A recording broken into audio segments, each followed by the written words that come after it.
नमस्कार, स्वागत है आपका एक और वीडियो के साथ में। तो मैं राजकुमार और मैं आज आपके लिए लेकर आया हूँ क्लास 9th के चैप्टर नंबर फिजिक्स के चैप्टर से लेकर आया हूँ। इसमें क्या क्या चैप्टर है, एक तो है गुरुत्वाकर्षण चैप्टर से कार्य तथा ऊर्जा और ध्वनि।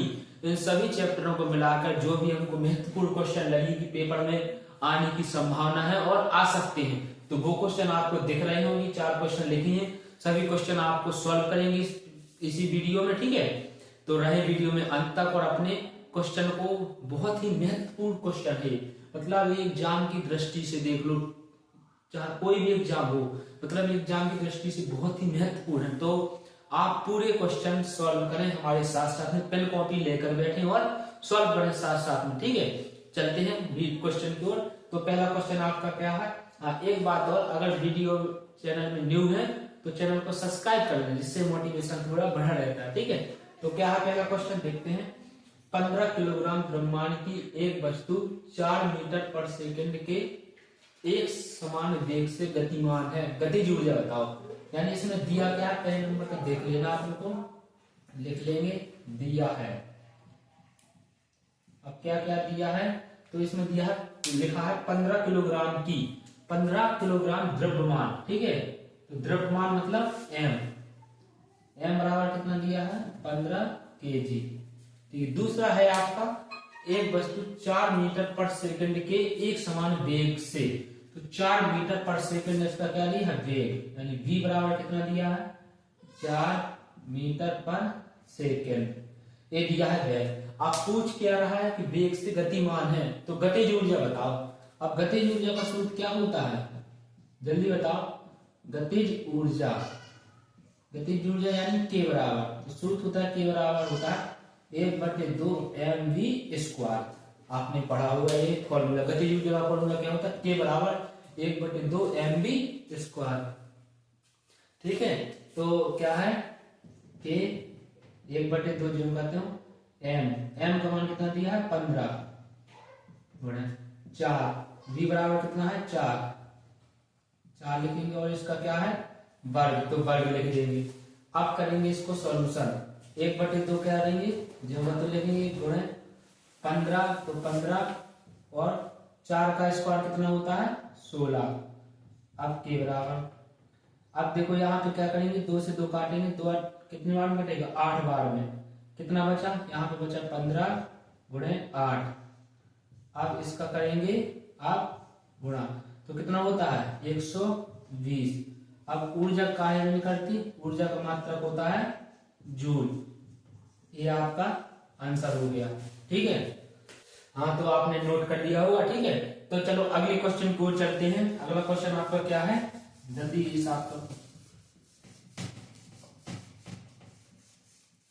अगला क्वेश्चन आपका है दूसरे नंबर का, क्या है कि कोई वस्तु 10 मीटर प्रति सेकंड के वेग से चलती है और 120 जूल कार्य ऊर्जा लगती है, तो वस्तु का द्रव्यमान बताओ।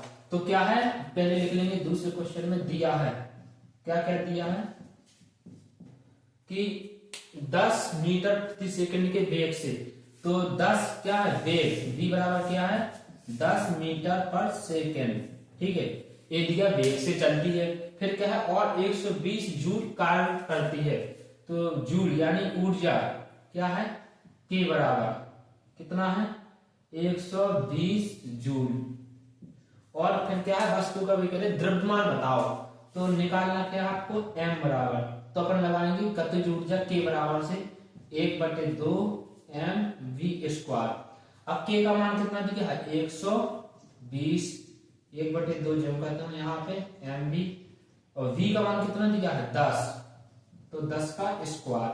अब निकालेंगे तो इसका यहाँ पे कल मल्टीप्लाई करेंगे तो कितना हो जाएगा, 240 m, इसका कितना होता है, 100, 10 का मान कितना होता है, 100। अब निकालेंगे अपन m बराबर, तो कितना आएगा, 240/10, 0 से 0 कट जाएगा, m बराबर कितना आ जाएगा, 24 किलोग्राम, ठीक है। आशा कर रहे हो कि आपको क्वेश्चन समझ में आया होगा। फिर भी एक बार देख सकते हैं, क्या है कि 10 मीटर प्रति सेकंड के वेग से चलती है, तो v बराबर कितना, 10 मीटर प्रति सेकंड, और 120 जूल कार्य करती है, तो के बराबर कितना हो गया आपका, 120 जूल। आपको m बराबर निकालना है तो सूत्र लगाएंगे गतिज ऊर्जा का k बराबर 1/2 mv²। ठीक है, तो अपन क्या होता है, आप k का मान दिया है 120 और 1/2 जोड़ करता हूँ, m का 1 जोड़ करता हूँ और v बराबर कितना दिया है 10 मीटर पर सेकेंड। तो इसका स्क्वायर कर देंगे तो इसका होता है 10 का स्क्वायर 100 होता है। इसको इसके मल्टीप्लिकेशन में करेंगे तो इसका 0 से 0 कट जाएगा, आंसर आएगा 24। तो कितना आया m का मान आया 24 ग्राम की वस्तु होगी। वह वस्तु कितने ग्राम की होगी, 24 ग्राम की। ठीक है, जल्दी नोट करो, स्क्रीनशॉट करो। ठीक है,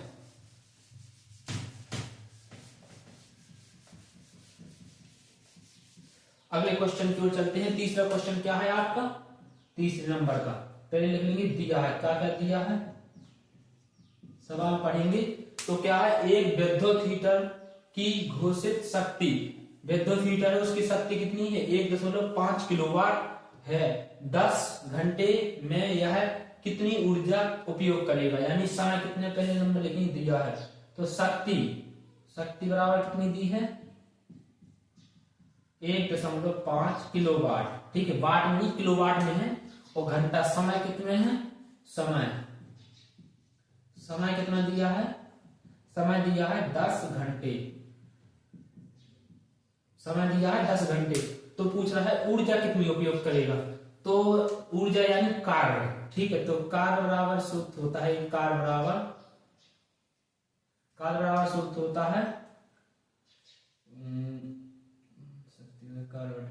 शक्ति बटे कार्य बराबर होता है शक्ति गुणे समय। क्या होता है, कार्य बराबर शक्ति गुणे समय। ये चैप्टर आपका है कार्य ऊर्जा तथा शक्ति से क्वेश्चन है। तो क्या है, शक्ति कितनी दी 1.5 किलोवाट की शक्ति है और समय कितने दी 10 घंटे। तो समय बराबर 10 घंटा लिख देंगे। तो कार्य बराबर यानी ऊर्जा पूछा है तो ऊर्जा होता है, ऊर्जा पूछ ले, कार्य पूछ ले, कोई भी है तो कार्य या ऊर्जा बराबर भी लिख सकते हैं, ऊर्जा बराबर कार्य लिख सकते हैं, कार्य बराबर ऊर्जा, यहाँ पर कार्य हो या ऊर्जा। ठीक है, तो क्या होता है शक्ति गुणे समय। तो अपन को निकालना है ऊर्जा, है ना। शक्ति कितनी है 1.5 और समय कितना दिया है 10। तो इसको गुणा करेंगे इसको तो कितना हो जाएगा 15, 1 0 कितने के बाद 1.5। तो इसका आंसर कितना आएगा, ऊर्जा बराबर 15 किलोवाट घंटा, 15 किलोवाट घंटा आएगा। क्योंकि किलोवाट घंटा में इसका इसलिए आएगा क्योंकि यदि यह घंटा में और यही किलोवाट, तो किलोवाट घंटा में। आशा कर रहे हैं कि आपको एक क्वेश्चन समझ में आएगा। बहुत ही शॉर्ट क्वेश्चन है, कुछ हैवी क्वेश्चन नहीं है कि आप सोचो लॉन्ग क्वेश्चन है। आपको इस क्वेश्चन का, चौथे क्वेश्चन का आंसर बताना है कमेंट करके। क्या बताना है, कमेंट में इसका आंसर बताएं। आप अगर पढ़ रहे हो बहुत अच्छे से तो कमेंट में जरूर इसका आंसर बताएं। हमने जो 3 क्वेश्चन आपको बताए सॉल्व कराए हैं और चौथा भी क्वेश्चन उसी के बेस पर है। इसमें क्या है, यदि किसी कार का द्रव्यमान इतना है तो m बराबर इतना दिया है, उसके वेग को इतने से बढ़ाकर इतना कर दे, यानी तो g होगा प्रारंभिक वेग और अंतिम वेग कितना होगा 60, प्रारंभिक वेग 30। तो इसमें कार्य निकालना है। तो आपको सूत्र लगाएं, फॉर्मूला लगाएं और सवाल को हल करें, आंसर बताएं कमेंट में। धन्यवाद।